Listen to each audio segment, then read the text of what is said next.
Hi, it's Carter. It's Monday, and first let me remind you, go to constitutionalrightspack.com and subscribe to our free newsletter. You get it every morning. Plus, with all the news you need to know, right there at one click of a button. Plus, every afternoon you get my private personal email that goes out to members only. Kind of inside scoop. Um, After nearly 50 years at the highest levels working with politicians, I say that is a cuss word. Um, it's kind of a lengthy, extended four-letter word as far as I'm concerned. Um, I can tell you what they're really up to, no matter what they tell you they're up to. Let me put it this way. In Washington, nothing,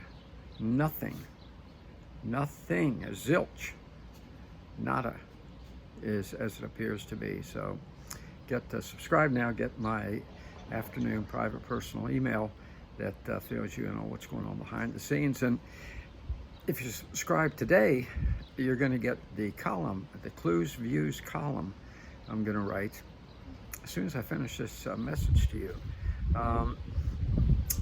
About post-debate analysis now. Take a serious look at what happened. The media got its marching orders. At first, they were so stunned they couldn't even talk. It was a pleasure to watch the talking heads not talk. But then they got their talking points from no less than, think about it, Barack Obama. Okay, Barack Obama was the first one to say, well, everybody has a bad debate. I know, and that's all this was. And all of a sudden, that's what the media is telling us. It was just a bad debate. It happens to everybody. Happens to everybody. A little bad debate, little glitch, little bump in the road. Nothing to see here. Move on. That's the story we're hearing now. Look, I'm telling you, that was not a bump in the road. That was a cave-in in the road. That was a massive disruption. Biden was totally out of it. I'm going to go over all this in Clues Views, but let me give you a little insight, if I may, right now. Look, I'm almost 78 years old. All my friends are old. Okay? Most of them are in great shape. I've had some that have slipped, and it's sad to watch.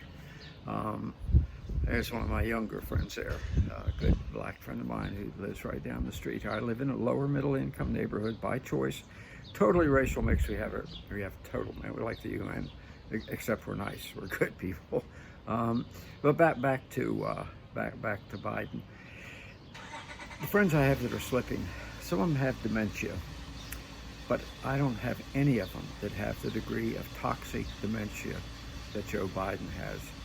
The anger he exhibited over his golf game when he lied about his handicap and carrying my own clubs, was preposterous. But think about it, of everything in the debate, that's when he suddenly blew his stack uncontrollable. That's toxic dementia. My brother's in a senior's home, very nice one. And my brother's doing great, had a heart transplant 10 years ago. Doing fantastic. Just loves it there, thank God. But they have an assisted living area with people with dementia. My brother has said if Joe Biden were here, he'd be in that area and he'd be confined there. Those that are real bad off are not even allowed to walk the halls, okay? Now, when my brother first went there, I made really good friends with a woman. I'm not going to use her real name because she just passed away and I don't want to hurt her family. Let's call her Nancy. Nancy, Jewish lady, looked to me to be maybe late 60s. Wonderful person. Incredible. Very pretty. Always took care of herself splendidly. A heart of gold. A heart of gold. Vince and her hung out together. I mean, it was platonic, let me make that clear. Vince and her hung out together all the time. And Nancy got dementia.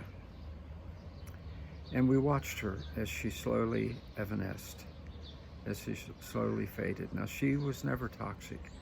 The kindness in her heart always prevailed, even when it was clear she was having trouble focusing. If someone, let's say they were on the veranda, somebody came in a wheelchair, she'd jump up and go help them through the doorway, the portal. You know, it was a little difficult to maneuver. That was Nancy. But Nancy reached the point where she would sit, and you could tell she wasn't tracking when we'd have, my wife and I would go visit. And eventually she'd come back around. Nancy then just faded so bad she had to finally go into, you know, assisted living. As I say, she passed away. But Nancy, when we knew her at her worst, was not as bad as Joe Biden was in that debate.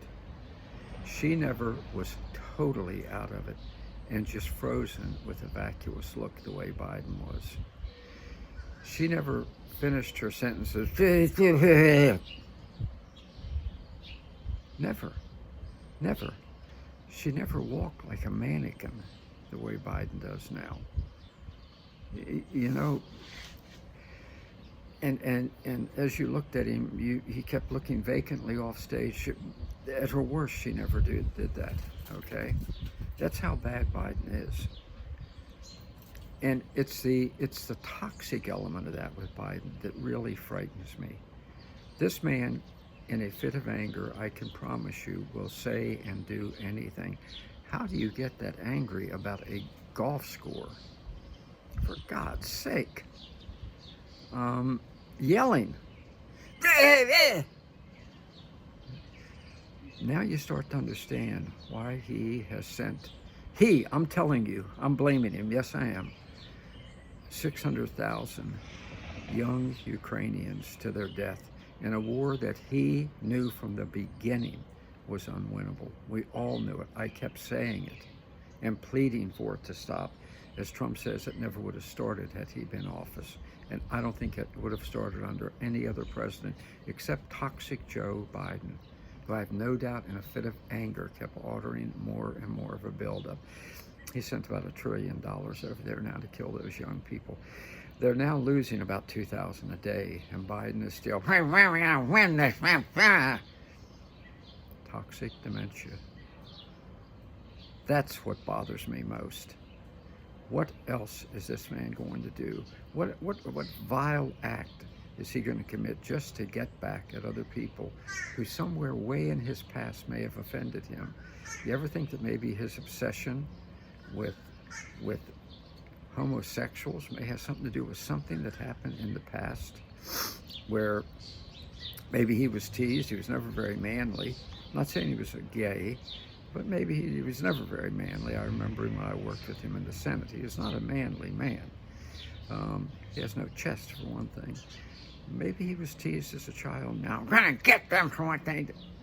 The straight people. Who knows what's going through this man's angry mind?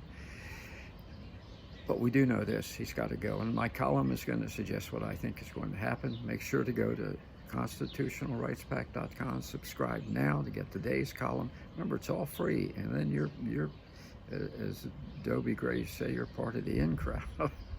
So make sure to do it, okay? Make sure to do it, and join us at CR PAC, where we never give in, we never give up, we never give out. Stay strong.